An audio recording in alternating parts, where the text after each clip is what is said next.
Hello students, आज का हमारा टॉपिक है इंटरफेरेंस इन थिन फिल्म्स। सबसे पहले तो हमें ये जानने की ज़रूरत है कि what do we mean by thin film. तो इसके लिए मैं आपको एक एग्ज़ाम्पल देता हूँ। आपने कभी ऐसा ऑब्ज़र्व किया हो कि बरसात के बाद यानी बारिश के बाद अगर कहीं पानी खड़ा हो जाए और उस पानी की सरफेस पर ऑयल की कोई लेयर फ्लोट कर रही हो, धूप निकली हो और आपकी निगाह अचानक पड़ गई हो, तो किसी एंगल पे आपको डिफरेंट कलर नज़र आते हैं। ये आपने बचपन में ऑब्ज़र्व किया होगा, क्योंकि बचपन में इंसान ज़्यादा फोकस्ड होता है, उसके जहन में बहुत सारी बातें नहीं होती, तो उसकी मुशाहिदाती क़ुव्वत ज़रा ज़्यादा होती है। इसीलिए मैंने कहा बचपन में। वैसे तो आप किसी वक्त भी ऑब्ज़र्व कर सकते हैं। तो ये जो पानी की सरफेस पर फ्लोट करती हुई ऑयल की लेयर है, this layer is very very thin, और आपको जो कलर दिखते हैं दरअसल वो इस ऑयल की लेयर के अंदर इंटरफेरेंस ऑफ लाइट की वजह से दिखते हैं, क्योंकि सनलाइट में बहुत सारे कलर्स कंबाइंड होते हैं। तो किसी एंगल पर किसी कलर का इंटरफेरेंस होता है कंस्ट्रक्टिव, किसी एंगल पर किसी दूसरे कलर का इंटरफेरेंस होता है, इसीलिए आपको डिफरेंट कलर नज़र आते हैं। तो ये जो थिन लेयर है ऑयल की पानी पर फ्लोट करती हुई, this is an example of thin film. एक और एग्जाम्पल आपको मैं दूंगा थिन फिल्म की। आपने बचपन में सोप बबल तो ज़रूर उड़ाए होंगे, बनाए होंगे। आपने जब भी ऐसा किया होगा तो आपने डिफरेंट कलर्स देखे होंगे, और बच्चे उन कलर्स को देखकर बहुत खुश होते हैं। तो सोप बबल्स में आपको जो कलर्स दिखते हैं वो भी लाइट के इंटरफेरेंस की वजह से है, और सोप बबल की जो वॉल है that is also an example of thin film. और वो कितनी थिन होती है सोप बबल की वॉल, इसका अंदाज़ा आपको होगा, क्योंकि सोप बबल जहाँ भी किसी सरफेस से टच करता है वो टूट जाता है। तो इतनी बारीक सी, इतनी थिन लेयर के अंदर लाइट का इंटरफेरेंस किस तरह होता है, आइए उसको हम समझने की कोशिश करते हैं। इसमें सपोज करते हैं कि ये किसी ट्रांसपेरेंट मटेरियल की बारीक सी एक लेयर है,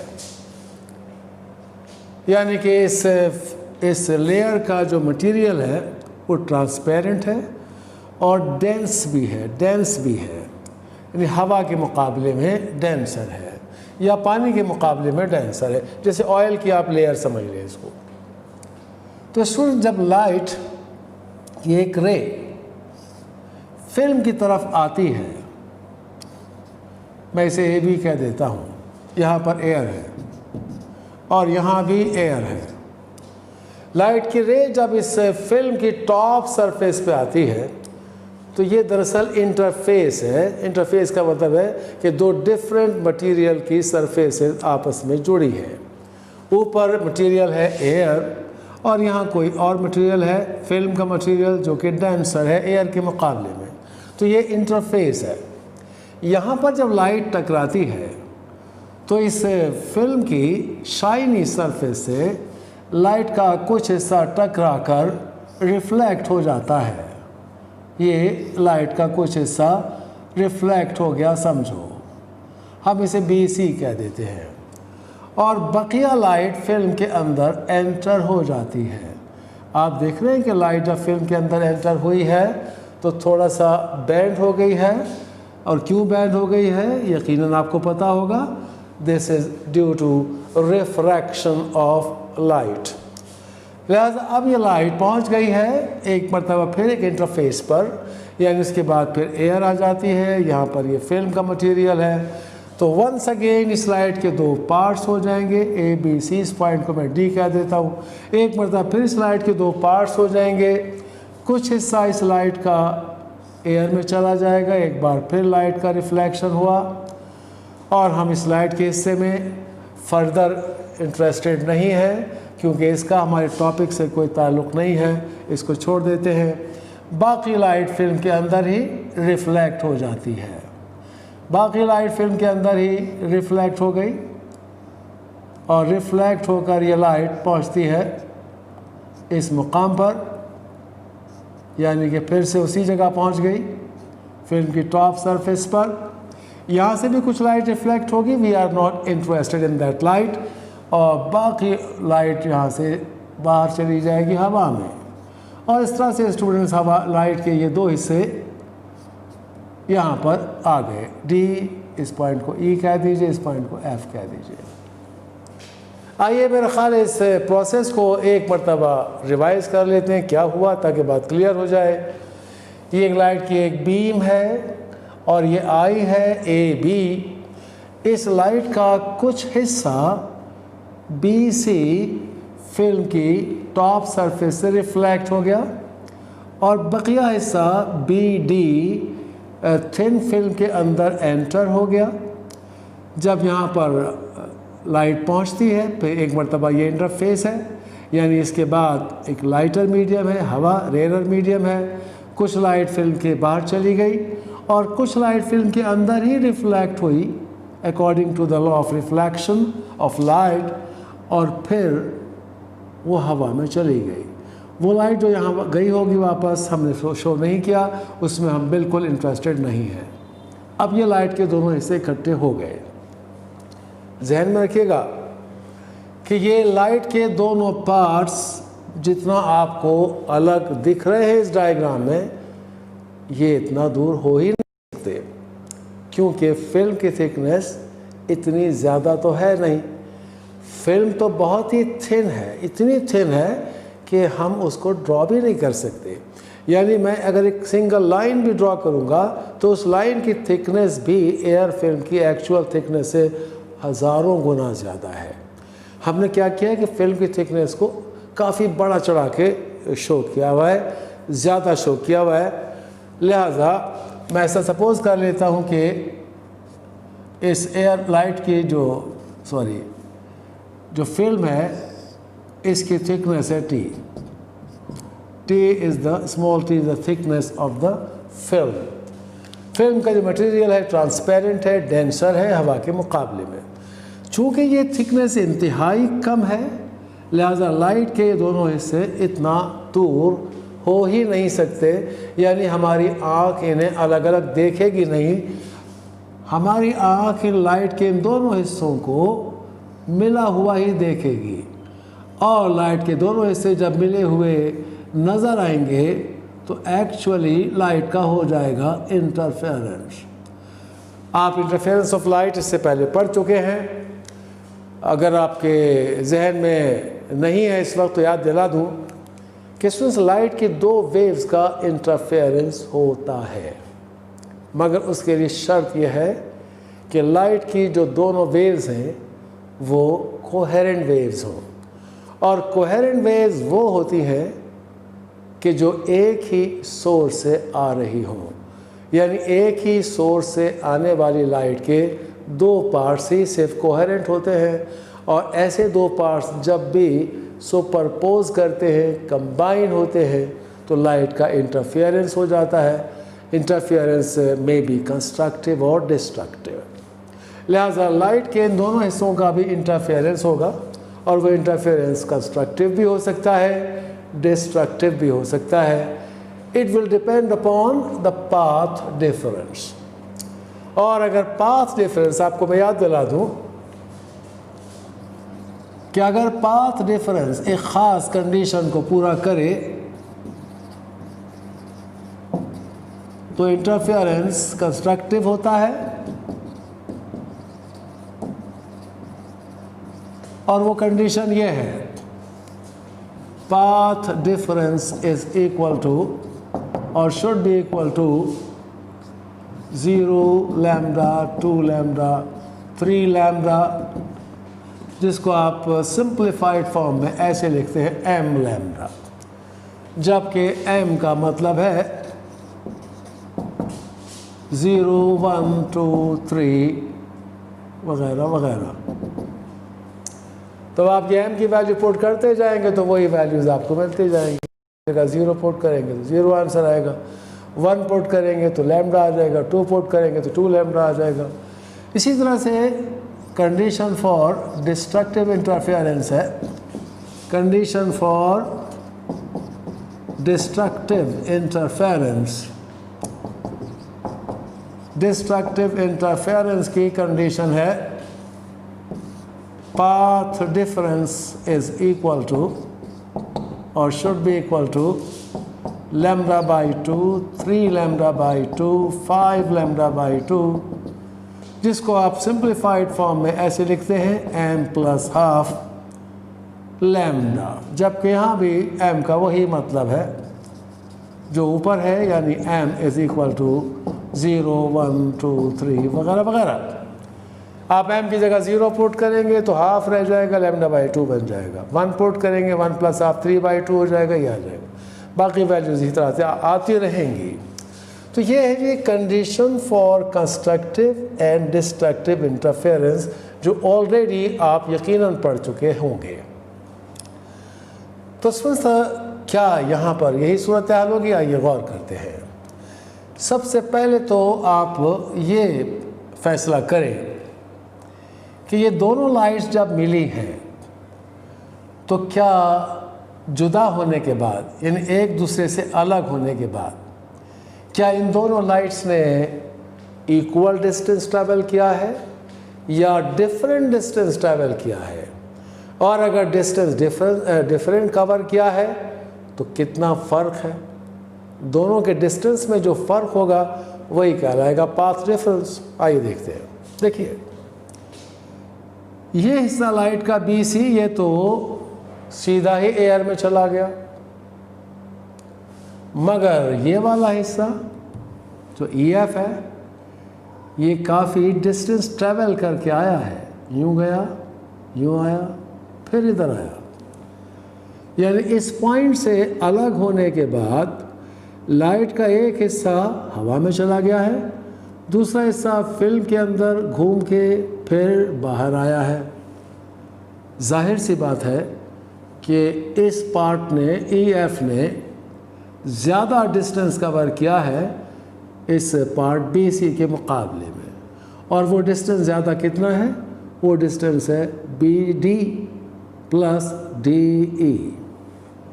स्टूडेंट्स, ये फासला स्ट्रेट नहीं है, तिरछा है। ये थिकनेस से स्ट्रेट है। एक्चुअली हम ये जो डिस्कशन कर रहे हैं उस डिस्कशन में बुनियाद यही है कि फिल्म के अंदर लाइट अगर जाए तो बिल्कुल नॉर्मली जाए, मगर चूंकि नॉर्मली लाइट अगर हम दिखाएंगे तो फिर जाने वाली लाइट और वापस आने वाली लाइट वो सही तौर पे वो आपकी बात समझ में नहीं आएगी। तो हमने इसको थोड़ा सा तिरछा करके शो किया हुआ है ताकि आप पूरा जो प्रोसेस है वो क्लियरली समझ जाए कि लाइट कैसे आई, टकरा के रिफ्लेक्ट कैसे हुई, आने वाली लाइट अलग दिखे, जाने वाली लाइट अलग दिखे। तो हमने ऐसा किया है, लेकिन जो फार्मूला हम डेवलप करने वाले हैं उसके लिए ये शर्त है कि लाइट फिल्म के अंदर नॉर्मली दाखिल हो।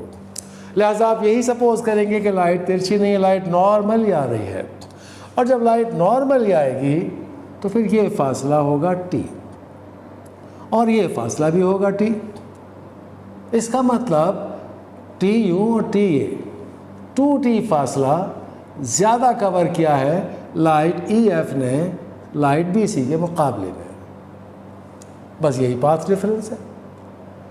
अब हमारी इस नॉलेज को अप्लाई अगर हम करें तो हमारा ख्याल ये होगा कि अगर ये 2T ये जो फासला है, ये जो फासला है BD प्लस DE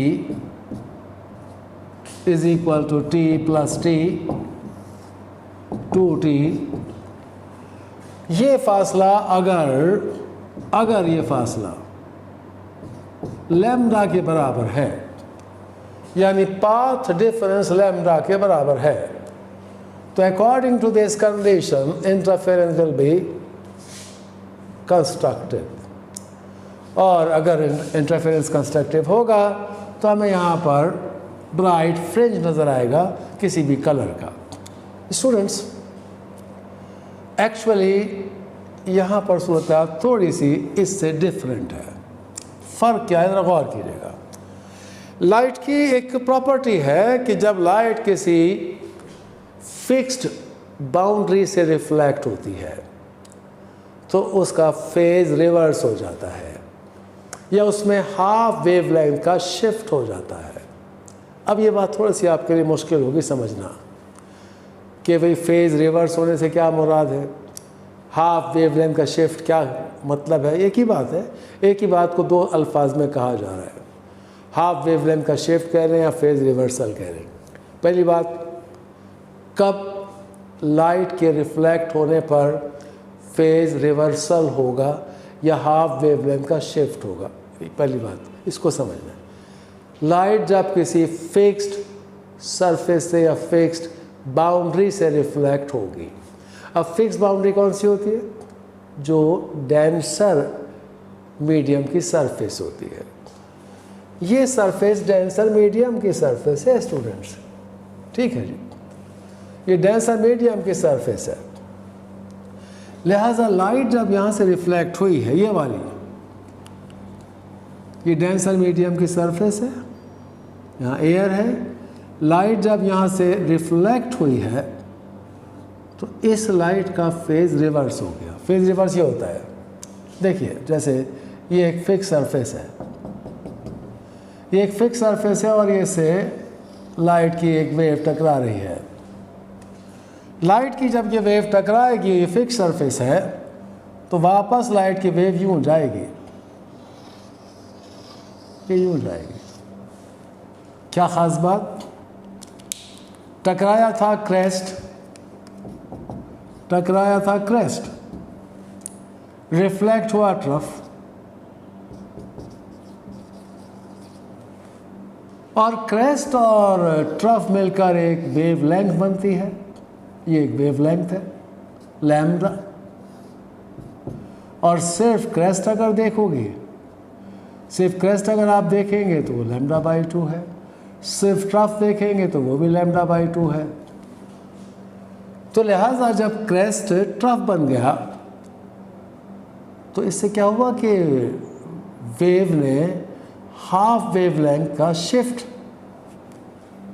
कर लिया, यानी कि आधी वेवलेंथ का फर्क पड़ गया, वेव आगे चली गई। यानी अगर इस लाइट का क्रेस्ट टकरा के क्रेस्ट ही रिफ्लेक्ट होता तो फिर वेवलेंथ में कोई शिफ्ट ना होता।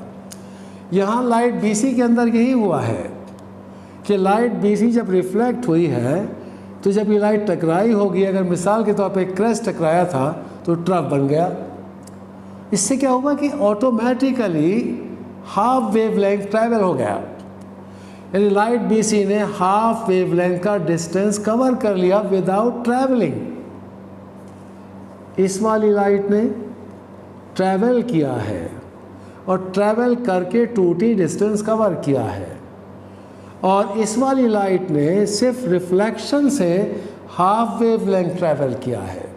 अब सुनिए स्टूडेंट्स, अगर ये डिस्टेंस 2t लैम्ब्डा होता, लैम्ब्डा है मान लीजिए, और इस वाली लाइट ने किसी तरह का कोई डिस्टेंस कवर नहीं किया, कोई चेंज नहीं आया सपोज, तो फिर हम कहते कि इन दोनों लाइट्स में पाथ डिफरेंस लैम्ब्डा है।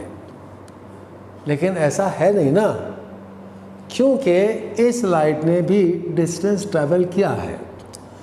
इसने ट्रैवल किया है लैम्ब्डा, इसने ट्रैवल किया है लैम्ब्डा बाई 2, तो दोनों का डिफरेंस अब लैम्ब्डा बाई 2 रह गया। यानी जब ये 2t लैम्ब्डा के बराबर होगा तो इन दोनों लाइट्स का डिफरेंस लैम्ब्डा नहीं रहेगा, लैम्ब्डा बाई 2 हो जाएगा। कैसे? लैम्ब्डा इसने कवर किया और लैम्ब्डा बाई 2 इसने कवर किया, तो फ़र्क जो है वो रह गया लैम्ब्डा माइनस लैम्ब्डा बाई 2। जनाब ये हो गया 2 lambda minus lambda lambda by 2। और हम अगर ये समझ रहे थे कि पाथ डिफरेंस लैम्ब्डा है, इंटरफेरेंस यहाँ कंस्ट्रक्टिव होगा, तो ऐसा नहीं है, बल्कि इंटरफेरेंस डिस्ट्रक्टिव होगा। हो सकता है कि आपकी बात समझ में आ गई हो सकता है अभी आपके जहन में कुछ कन्फ्यूजन हो। एक और हम एग्जांपल दे लेते हैं। सपोज कर लेते हैं स्टूडेंट्स कि लाइट EF ने फिल्म के अंदर जो डिस्टेंस कवर किया है वो λ/2 है, यानी 2t λ/2 है। तो लिहाजा जब ये दोनों लाइट यहाँ मिलेंगी तो उनमें डिफरेंस कितना होगा? λ/2 इसने कवर किया, λ/2 इसने कवर किया, इसने ट्रैवल करके कवर किया और इसने बग़ैर ट्रैवल किए ही कवर कर लिया, यानी दोनों ने इक्वल डिस्टेंस कवर किया। जब दो रेज के या दो वेव्स के डिस्टेंसेस इक्वल होते हैं तो डिफरेंस तो ज़ीरो हो जाएगा ना, यानी जब 2t λ/2 के बराबर होगा तो पाथ डिफरेंस λ/2 माइनस λ/2 ज़ीरो हो जाएगा, क्योंकि डिफरेंस का मतलब ये है कि एक वेव का डिस्टेंस से कवर किया माइनस दूसरी वेव का डिस्टेंस जो उसने कवर किया, दोनों ने इक्वल डिस्टेंस कवर किया, पाथ डिफरेंस ज़ीरो हो गया। और जब पाथ डिफरेंस ज़ीरो होगा तो इंटरफेरेंस डिस्ट्रक्टिव नहीं कंस्ट्रक्टिव होगा, यानी जब 2t λ/2 के बराबर होगा तो नॉर्मल इंटरफेरेंस अगर होता जो नॉर्मली होता है तो इंटरफेरेंस डिस्ट्रक्टिव होता, मगर यहाँ थिन फिल्म के अंदर इंटरफेरेंस कंस्ट्रक्टिव हो रहा है। और इसी तरह से पहले आपने नोट किया था कि जब 2t λ था तो इस कंडीशन के मुताबिक इंटरफेरेंस होना चाहिए था कंस्ट्रक्टिव, लेकिन हुआ था डिस्ट्रक्टिव। बात हम कंक्लूड कर लेते हैं और नतीजा हम ये निकालते हैं कि थिन फिल्म के अंदर इंटरफेरेंस की जो कंडीशन है वो नॉर्मल टाइप के इंटरफेरेंस ऑफ लाइट के जस्ट ऑपोजिट है, यानी जो कंडीशन यहाँ है कंस्ट्रक्टिव इंटरफेरेंस की, थिन फिल्म के अंदर है वो कंडीशन फॉर डिस्ट्रक्टिव इंटरफेरेंस, और जो यहाँ है डिस्ट्रक्टिव इंटरफेरेंस की कंडीशन वो यहाँ है इंटरफेरेंस कंस्ट्रक्टिव इंटरफेरेंस की कंडीशन। आइए इस बात को अब ज़रा मैथमेटिकली डिस्कस कर लेते हैं। जनाब एक बात और ज़रा जहन में रखिएगा, इसको घुमाने वाली है कि लाइट हवा में जब होती है तो उसकी वेवलेंथ कुछ और होती है, और लाइट जब किसी डेंसर मीडियम में दाखिल होती है तो उसकी वेवलेंथ कुछ और होती है, इनफैक्ट वेवलेंथ छोटी हो जाती है। किसी भी डेंसर मीडियम में लाइट की जो वेवलेंथ है वो अभी आपको बताऊंगा क्या होती है, कम हो जाती है। जितना डेंसर मीडियम होगा वेवलेंथ लाइट की उस डेंसर मीडियम में उतनी ही हवा के मुकाबले में घट जाएगी। For thin films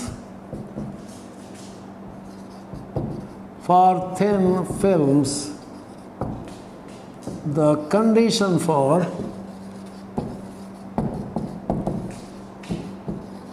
constructive interference is 2t equals to m plus half m plus half lambda n। आप देख रहे हैं कि यहाँ पर जो सिंबल है वेवलेंथ का वो लैम्डा नहीं लिखा मैंने, लैम्डा n लिखा। ये पाथ डिफरेंस, ये 2t जो पाथ डिफरेंस है, ये अगर इस तरह का है तो इंटरफेरेंस कंस्ट्रक्टिव होगा, जबकि नॉर्मल इंटरफेरेंस में ये कंडीशन है डिस्ट्रक्टिव इंटरफेरेंस की। बस फ़र्क ये है कि वहाँ लैम्डा है, लैम्डा n है। क्यों है लैम्डा n? क्योंकि ये लाइट की वेवलेंथ है फिल्म के अंदर। ये 2t जो डिस्टेंस लाइट कवर कर रही है फिल्म के अंदर कवर कर रही है, फिल्म के अंदर लाइट की वेवलेंथ लैम्डा n है, but lambda n equals to lambda over n। अब ये एक फार्मूला है किसी भी डेंसर मीडियम में लाइट की वेवलेंथ कैलकुलेट करने का। अगर आपको लाइट की वेवलेंथ एयर में पता है तो वो यहाँ पुट करेंगे और डिवाइड करेंगे n से, और n क्या है? n is the index of refraction या refractive index of the material of the film. Film का मटेरियल क्या है उस पर डिपेंड करती है ये प्रॉपर्टी जिसका नाम है रिफ्रैक्टिव इंडेक्स या इंडेक्स ऑफ रिफ्रैक्शन। स्टूडेंट्स, शायद आपने कभी प्रैक्टिकल किया हो तो उसमें मालूम करना होता है रिफ्रैक्टिव इंडेक्स ऑफ वाटर, तो उसमें म्यू आप यूज़ करते हैं सिंबल। जो म्यू है उसी को यहाँ पर इस टॉपिक में स्मॉल n से डिनोट किया जा रहा है। और म्यू की वैल्यू पानी के लिए 1.33 होती है, ग्लास के लिए 1.5 के लगभग होती है, डायमंड के लिए उससे भी ज़्यादा होती है, आई थिंक 2.45 होती है। तो लिहाजा आप लैम्डा n की जगह ये पुट कर दीजिए, therefore 2t is equal to m plus half lambda over n को यहाँ ले आइए, 2tn equals to m plus half lambda। यह है जी फाइनल बात, कंडीशन फॉर कंस्ट्रक्टिव इंटरफेरेंस। जबकि हम ज़रूर बताएंगे कि स्मॉल n से हमारा क्या मतलब है और लैम्डा क्या चीज़ है और लैम्डा n क्या चीज़ है। Where lambda is wavelength of light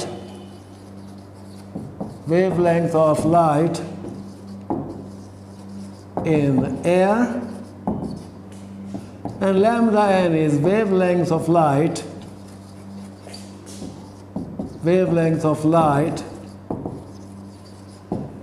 in a denser medium, जो जाहिर है कि फिल्म का मीडियम है, फिल्म का मटेरियल है, और स्मॉल n है रिफ्रैक्टिव इंडेक्स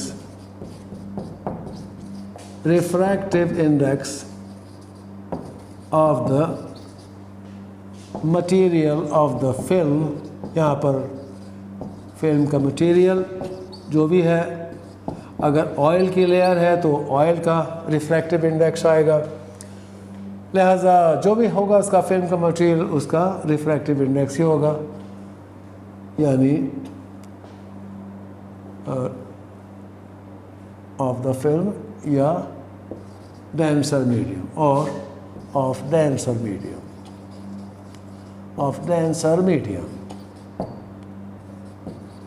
अब आप खुद अंदाज़ा लगा लें स्टूडेंट्स कि ये फार्मूला है।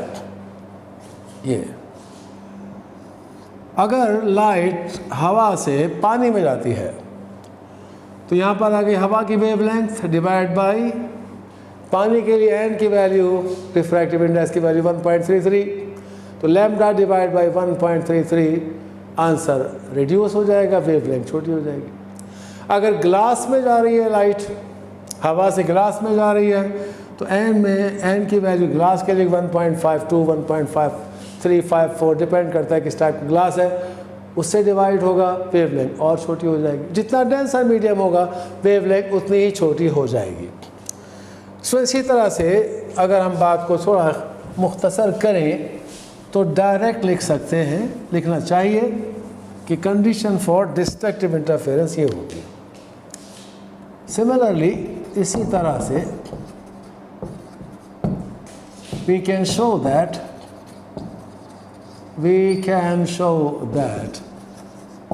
the condition for destructive interference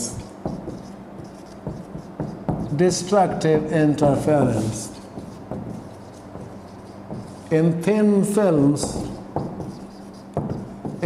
films is 2Tn equals to m lambda।